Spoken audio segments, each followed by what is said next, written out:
ಅಡುಗೆ ಮನೆಯಲ್ಲಿ ಉಂಟಾಗುವ ಹಸಿ ತ್ಯಾಜ್ಯವನ್ನ ಸರಿಯಾದ ರೀತಿಯಲ್ಲಿ ಬಳಸಿದ್ರೆ ಅದು ಕಸವಲ್ಲ, ಅಮೂಲ್ಯ ಸಂಪತ್ತು.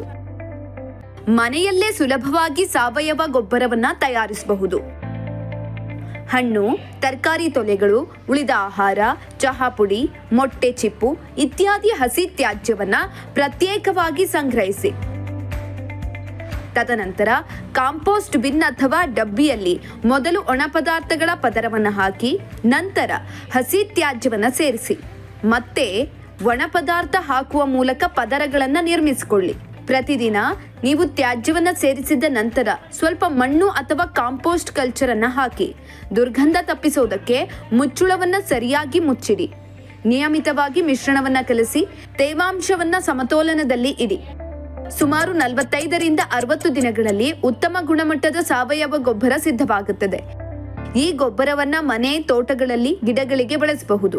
ಇದರಿಂದ ಮಣ್ಣಿನ ಫಲವತ್ತತೆ ಹೆಚ್ಚಾಗುತ್ತದೆ. ರಾಸಾಯನಿಕ ಗೊಬ್ಬರ ಬಳಕೆ ಕಡಿಮೆಯಾಗುತ್ತದೆ.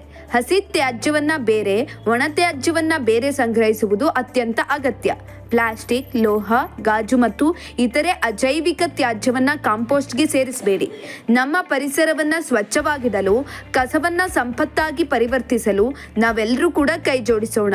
ಸ್ವಚ್ಛ ದಾವಣಗೆರೆ, ಹಸಿರು ದಾವಣಗೆರೆ ನಮ್ಮ ಹೆಮ್ಮೆ.